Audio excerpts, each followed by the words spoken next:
नमस्कार, मैं R K. Saxena mastermind coaching Rewa के एजुकेशनल यूट्यूब चैनल में एक बार पुनः आपका बहुत बहुत स्वागत और अभिनंदन करता हूं। आज का मेरा एक महत्वपूर्ण टॉपिक है। क्या टॉपिक है? संसदीय समितियां, है ना। तो संसद का बहुत सारे काम करती है, खास काम उसका है कानून बनाना। लेकिन कानून बनाने में उसको बहुत सारे मामलों की जांच पड़ताल करनी पड़ती है, उसको प्रशासन पर नियंत्रण करना पड़ता है। तो ये उसके लिए संभव नहीं है। तो इसके लिए भारत में ही नहीं बल्कि दुनिया में एक संसदीय समितियों की परंपरा विकसित हुई है। तो उसी का पालन भारत में भी किया जा रहा है। तो हमारी संसद की जो है वो बहुत सारी समितियां होती हैं। तो संसद जो है इन समितियों के माध्यम से अपने काम करती है। इसलिए संसदीय समितियों को संसद के हाथ, नाक, आँख और कान की संज्ञा दी जाती है। चलिए हम टॉपिक शुरू करते हैं। तो संसद अपने कार्य समितियों के माध्यम से करती है। इन्हें ही जो है वो क्या कहते हैं? संसदीय समितियां कहते हैं। इन्हें क्या कहते हैं? संसदीय समितियां कहते हैं। यदि हम संसदीय समितियों का देखें तो संसदीय समितियां कितने प्रकार की होती हैं? दो प्रकार की होती हैं। पहला तो आपकी स्थायी समिति, दूसरा आपका जो है वो अस्थायी या तदर्थ एडहॉक समिति। अस्थायी या तदर्थ एडहॉक समिति। तो वर्तमान में स्थायी समितियों की संख्या कितनी है आपकी? 24 है। तो ये क्वेश्चन आपके एग्जाम में आ सकता है कि संसद की स्थायी समितियां कितनी हैं? तो कितनी है आपकी? 24 है ना। माने एक दिन में कितने घंटे होते हैं?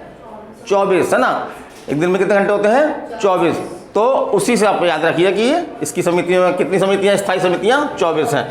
अब हम इसके कुछ मुख्य समितियां हैं जो एग्जाम में आती हैं। समितियां तो बहुत सारी हैं, हम सब समितियों के बारे में आपको नहीं बताएंगे। हम केवल उन्हीं समितियों के बारे में आपको जानकारी देंगे जिससे एग्जाम में आपके क्वेश्चन आते हैं।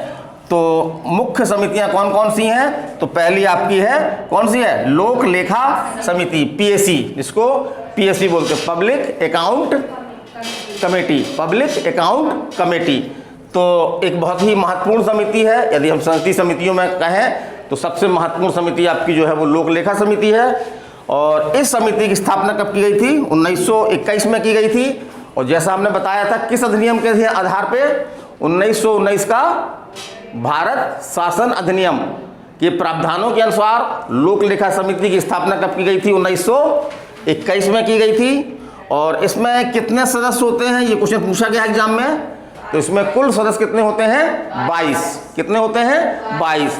जिसमें से लोकसभा से 15 और राज्यसभा से 7 सदस्य होते हैं। माने 15 सदस्य जो है वो लोकसभा के सदस्यों से आते हैं और 7 सदस्य जो है वो आपके राज्यसभा के सदस्यों से आते हैं। और इन सदस्यों का कार्यकाल कितना होता है? तो 1 वर्ष होता है। इन सदस्यों का कार्यकाल 1 वर्ष होता है। 1 वर्ष के बाद फिर जो है वो नए सदस्य बन जाते हैं।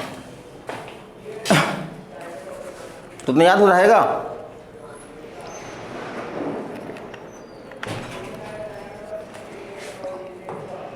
और इस समिति में एक परंपरा बन गई है। क्या परंपरा बन गई है? कि जो भी इसका अध्यक्ष होगा वो कौन होगा? विपक्षी पार्टी का कोई नेता होगा।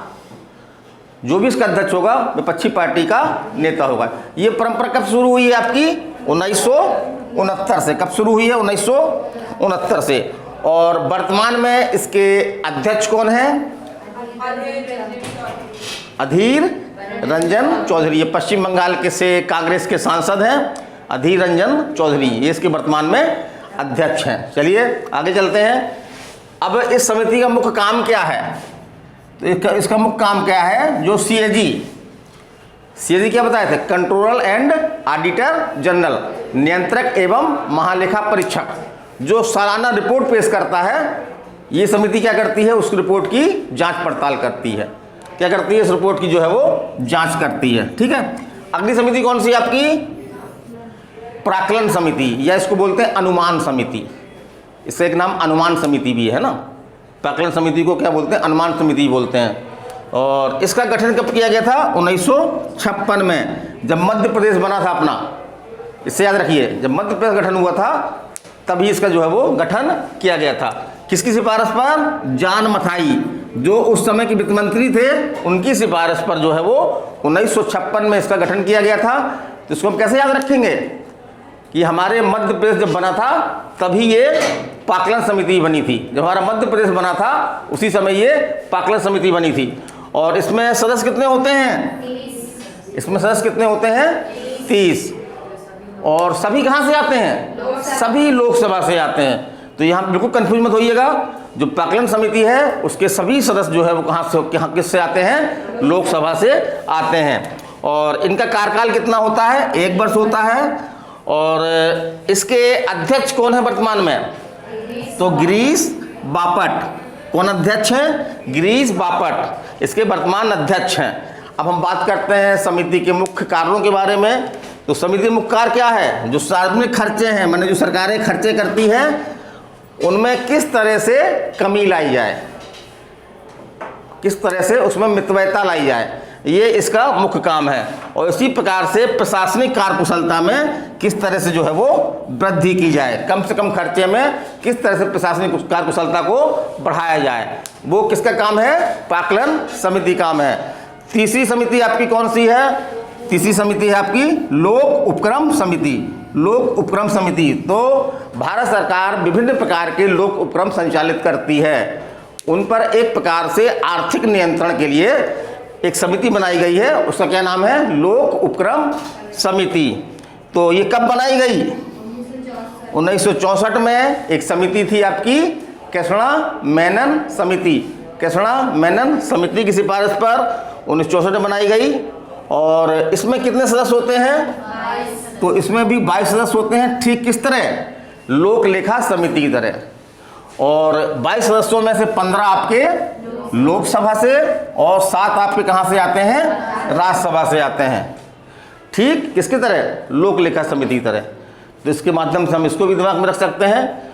और सदस्य कार्यकाल कितना होता है? 1 वर्ष। सदस्य कार्यकाल कितना होता है? 1 वर्ष।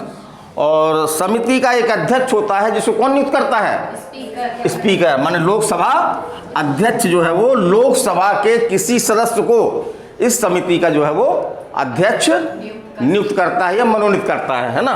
और इस समिति का मुख्य काम क्या है? तो मुख्य काम क्या है? लोक उपक्रम, जो सरकारी के उपक्रम हैं, जो भारत सरकार के उपक्रम हैं, उनके लेखा प्रणाली की जो है वो जांच करना। और CAG controller and auditor general की रिपोर्ट के उस भाग की जांच करना जो लोक उपक्रम से संबंधित हैं। भाई वो तो बहुत सारी रिपोर्ट देती है, पूरी रिपोर्ट होती है, उसमें कुछ रिपोर्ट का हिस्सा जो वो हिस्सा जो लोक उपक्रम से संबंधित है उसकी भी ये जांच पड़ताल करती है। और जैसा हमने बताया कि इसके अलावा भी बहुत सारी समितियां हैं, जैसे कि हमने बताया कि करीब 24 स्थायी समितियां हैं। इसके अलावा समय समय पर जो है वो अस्थायी समितियां या एडहॉक समितियां भी जो है वो गठित की जाती है। तो उनके नाम हम नहीं बता रहे हैं, उनको आप थोड़ा सा देख लीजिएगा, क्योंकि उनसे क्वेश्चन जो है वो लगभग ना के बराबर बनते हैं या नहीं बनते हैं। तो क्वेश्चन आप किसी से बनते हैं। तो आपको ये टॉपिक कैसा लगा, अपनी जानकारी भेजें, मैसेज करें, कमेंट करें। नमस्कार, धन्यवाद।